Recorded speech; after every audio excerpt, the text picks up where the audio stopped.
வணக்கம். கடவுள் அருள் TV channel நேர்களே, நான் உங்கள் அன்பான சயின்டிஃபிக் வேதிக் அஸ்ட்ராலஜர் அஸ்ட்ரோரஞ்சி பேசுகிறேன். நல்லது நினைப்போம், நல்லதே நடக்கும். இந்த வீடியோவில் நான் என்ன பார்க்க போறோம்னா, கடகராசிக்காரர்களுக்கு 2026 செப்டம்பர் மாதம் எத்தகைய ஒரு பலாபலன்கள் நிறைந்த ஒரு மாதமாக இருக்க போகுதுங்கிறத சயின்டிஃபிக் வேதிக் அஸ்ட்ராலஜி முறையில் அறிவியல் சார்ந்த இந்திய ஜோதிட படி, இந்திய வேத ஜோதிட அடிப்படையிலான அமைப்புப்படி எந்த விதத்திலும் நம்ம பரிகாரம் அது மாதிரி ஒரு மூட நம்பிக்கைகளை போகாமல் மிகைப்படுத்தாமல் உள்ளது உள்ளவாறு ஒரு கிரகம் ஒரு இடத்துல இருக்கும் பொழுது நம்மளுடைய கர்மாவின் அடிப்படையில் அந்த ராசிக்கு எந்த தாக்கத்தை கொடுக்க போறாருங்கிறத நம்ம மிகைப்படுத்தாமல் துல்லியமாக பார்க்க போகிறோம். இப்போ பாருங்கள், கடகராசிக்கு 2026 செப்டம்பர் மாதம் எப்படி இருக்குன்னு பார்த்தீங்கன்னா, மாதத்தின் ஸ்டார்டிங்லேயே பாருங்க, சுக்கிரன்கிறவர் 4ஆம் இடத்துக்கு போய் இடம், வீடு, வண்டி, வாகனம் அது மாதிரி விஷயத்துல சில பெனிஃபிட்ஸ் கொடுக்குறார். வேலையில ஒரு முன்னேற்றத்தை கொடுக்க பார்க்கிறார். அதே சமயத்தில் இடம், வீடு, வண்டி, வாகனம், தாயார் விஷயத்துல ஒரு பாசிட்டிவான அமைப்புகளை கொடுக்கிறார். அதே மாதிரி ராஜோகாதிபதியாகிய செவ்வாய் 12ஆம் இடத்துல இருந்தாலும் ஒரு சுப விரயங்கள், சில மாநிலம் வெளிநாடு மூவ்மெண்ட்டு, சில சேஞ்சஸ், சில இன்வெஸ்ட்மெண்ட்ஸு அது மாதிரி சிலதை கொடுத்து நல்ல பாசிட்டிவான ரிசல்ட்டை கொடுக்க பார்க்குறார். அதே மாதிரி ராகு 8ஆம் இடத்திலும், கேது 2ஆம் இடத்திலும், புதன் சூரியன் 2ஆம் இடங்கிற தனஸ்தானத்திலே இருந்து சில பண வரவுகளுக்கு நோக்கி சில செயல்பாடுகளை செய்யக்கூடிய அமைப்புகள், பணம் வருவதற்காக சில பிளான் எக்ஸிக்யூஷன்லாம் செய்யக்கூடிய அமைப்புகள் கொடுக்குறார். புதன் பாருங்க, கொஞ்ச நாள் 2ஆம் இடத்திலும், அப்புறம் 3ஆம் இடங்கிற முயற்சி ஸ்தானத்தில் ஸ்தான படம் பெறுகிறார். இது எல்லாமே ஓரளவுக்கு நல்ல அமைப்பு தான்.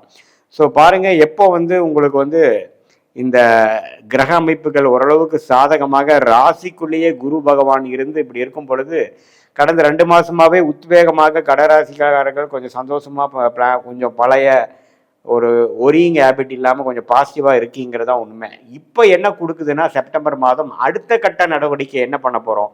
சரி, ஓரளவுக்கு வந்துட்டோம், போன வருஷத்தில் இருக்கிற பிரச்சனையிலேருந்து மீண்டு வந்துட்டோம். இப்போ நம்ம என்ன பண்ண போகிறோம்?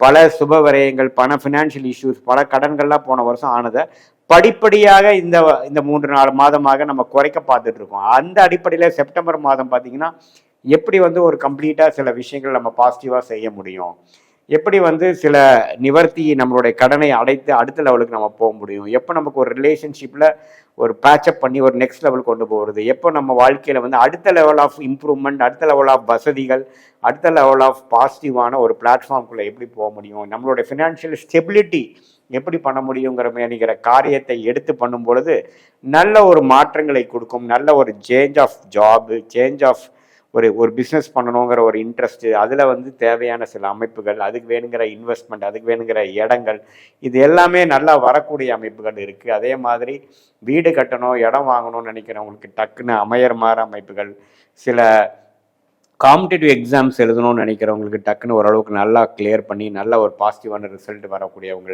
வெளிநாடு வெளிமாநிலம் போய் படிக்கணும்னு நினைக்கிறவங்களுக்கு நல்ல ஒரு சேஞ்ச் கிடைக்கக்கூடிய அமைப்புகள், அதே சமயத்தில் பூர்வீகமாக அப்பாவனால கொஞ்சம் பிரச்சனைகள் வந்துட்டு இருக்குங்கிறதுக்கு அப்பா மூலமாக கொஞ்சம் பேச்சப் பண்ணி நமக்கு அதுக்கு வர வேண்டிய சில சப்போர்ட்டுகள், இது மாதிரி பல விஷயங்கள் நம்ம பாசிட்டிவாக வரக்கூடிய அமைப்புகள் இருக்குது. வெளி மாநிலம் வெளிநாடு மூலமாக சில பாசிட்டிவான சில அமைப்பு, இம்போர்ட் எக்ஸ்போர்ட் பண்ணுறவங்க, ரியல் எஸ்டேட் பண்ணுறவங்களுக்கெல்லாம் ஒரு நல்ல பெரிய இன்வெஸ்ட்மெண்ட் பண்ணி அது மூலமாக பலத்த லாபம் பெறக்கூடிய அமைப்புகள் எல்லாம் இந்த கிரக அமைப்புகள் ஆகிய சூரியன், புதன், சுக்கிரன், செவ்வாயெல்லாம் ஓரளவுக்கு சாதகமான அமைப்பு இருந்து குரு ராசிக்குள்ளேயே இருந்து 5, 7, 9ஆம் இடத்தை பார்த்து நம்ம பேசிட்டு இருக்கக்கூடிய, நம்ம பழகிட்டு இருக்கக்கூடிய வட்டாரங்கள், குழந்தைகள் நம்ம கொஞ்சம் கவனிக்க முடியாமல் போனதெல்லாம் குழந்தைகளை கொஞ்சம் நல்லா கவனிக்கிறது, அவங்க மூலமாக நல்ல ஒரு நற்செய்தி வருவது, கல்யாணம் சட்டுன்னு நடக்காமல் இருக்கிறவங்களுக்கு கல்யாணம் அரேஞ்ச் ஆகிறது, நண்பர்கள் வட்டாரம் மூலமாக ஒரு கான்டாக்ட்ஸ் மூலமாக ஒரு பிஸ்னஸ் பண்ணுறது, இது மாதிரி நம்மளுடைய சோஷியல் லைஃப் எல்லாமே அடுத்த லெவல் டெவலப்மெண்ட் ஆகக்கூடிய அமைப்பை கொடுக்கக்கூடிய ஒரு அற்புதமான ஒரு கிரக பெயர்ச்சி நம்ம ஜாதகத்தில் இப்போ ஓடிட்டு இருக்கிறத நீங்கள் நல்லாவே கடகராசிக்காரங்க பெனிஃபிட் அடைஞ்சுக்கணும். உடம்பு உபாதைகளால் போன வருடம் மூலமாக பாதிக்கப்பட்டுட்டு இருந்தவங்களுக்கு இப்போ கொஞ்சம் ரிலீஃப் பரவாயில்ல, இப்போ கொஞ்சம் உடம்பு சொன்னபடி கேட்குதுங்கிற மாதிரி சில விஷயங்கள் அதை அப்படியே மெயின்டைன் பண்ணிக்கணும்.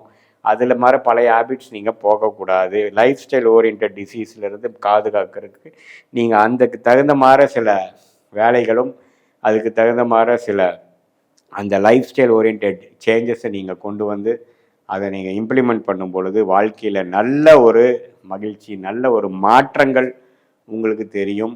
அதே சமயத்தில் பேசும் பொழுது தவறான ஒரு கம்யூனிகேஷன் நம்ம பண்ணிடுறோமாங்கிறது கேர்ஃபுல்லாக இருக்கணும். ஏன்னா கேதுவே வந்து 2ஆம் இடத்துல இருந்து சூரியன் புதனோட சேரும் பொழுது நாம் சொல்ல நினைக்கிறது ஒன்று, அங்கே கன்வே ஆகிறது ஒன்றுங்கிற மாதிரி இருக்கும். இமெயில் கம்யூனிகேஷன் மற்ற கம்யூனிகேஷன்லாம் பண்ணும் பொழுது ஓரளவுக்கு கேர்ஃபுல்லாக பண்ணணுங்கிறது நான் கேட்டுக்கிறேன். மற்றபடி கடகராசிக்காரர்களுக்கு ஓரளவுக்கு சில சுப விரயங்கள் ஆகிற மாதிரி இருந்தாலும் பாசிட்டிவான ரிசல்ட்டை நோக்கி, ப்ரொடக்டிவான ரிசல்ட்டை நோக்கி தான் போய் கொண்டு இருக்கிறதுங்கிறத நம்ம தெரிஞ்சுக்கணும்.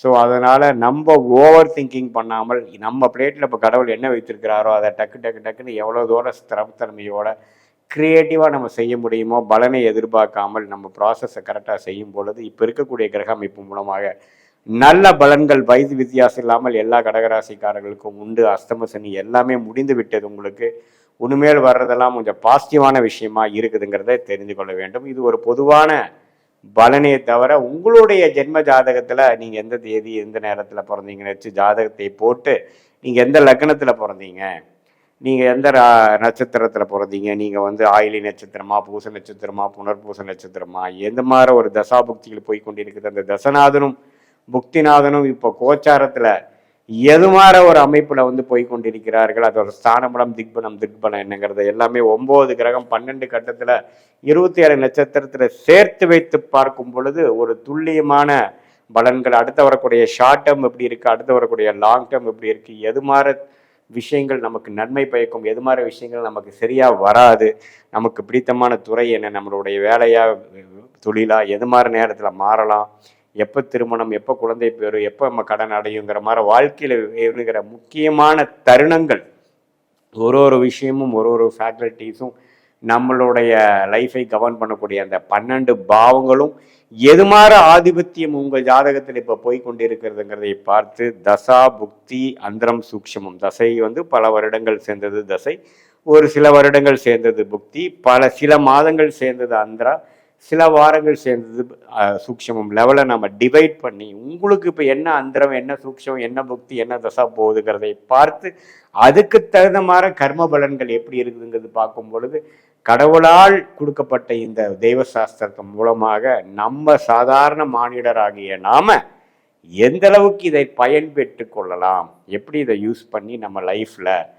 தேவையற்ற விஷயங்களை தவிர்த்து நம்மளுடைய கர்ம பலனை நாமளே புரிந்து கொண்டு எதிர்நீச்சல் போடாமல் தேவையற்ற சமய விரயங்கள், தேவையற்ற பொருள் விரயங்கள் செய்யாமல் நமக்கு எந்த நேரத்தில் எது மாதிரி விஷயங்கள் நமக்கு செய்வது நல்லதுங்கிறதை தெரிந்து ஃப்ரஸ்ட்ரேஷன்ஸு, அந்த ஓவர் திங்கிங் அது மாதிரி விஷயங்கள்லாம் இல்லாமல் நம்மளுடைய யோகமான தொழில், யோகமான படிப்பு, நம்மளுடைய கரெக்டான தருணங்கள் எப்பொழுது எது மாதிரி விஷயங்கள் நமக்கு கரெக்டாக வருது, இப்போ நமக்கு சிந்தனையில் வரக்கூடிய ஐடியாஸ் வந்து பாசிட்டிவான ஐடியாவாக இருந்தாலும் அதுக்கு வேணுங்கிற எக்ஸிக்யூட் பண்ணக்கூடிய ஒரு டைம் லைன்ஸ் நமக்கு வந்துருச்சா அப்படிங்கிற ஒரு விஷயங்கள்லாம் தெரிந்து கொண்டு சயின்டிஃபிக்காக தெரிந்து கொண்டு எந்த ஒரு பரிகாரம் அது மாதிரி விஷயத்துக்கெல்லாம் போய் மிகைப்படுத்தி நம்ம ஒன்றும் பயப்படாமல் என்ன விஷயங்கள் எப்படி இருக்குதோ, நம்ம பாஸ்ட் வந்து மேட்ச் ஆகுதா, ப்ரெசென்ட் எப்படி இருக்குது, ஃப்யூச்சர் எப்படி இருக்குங்கிறதை தெரிந்து கொண்டு அதுக்கு தகுந்த மாதிரி வாழ்க்கையை திட்டமிட்டுக்கும் பொழுது வாழ்க்கையில் எளிதில் வெற்றி பெற முடியும். கடவுள் அருள் டிவியை பார்த்தமைக்கு நன்றிகள். மேலும் இது போன்ற தகவல்களை தெரிந்து கொள்ள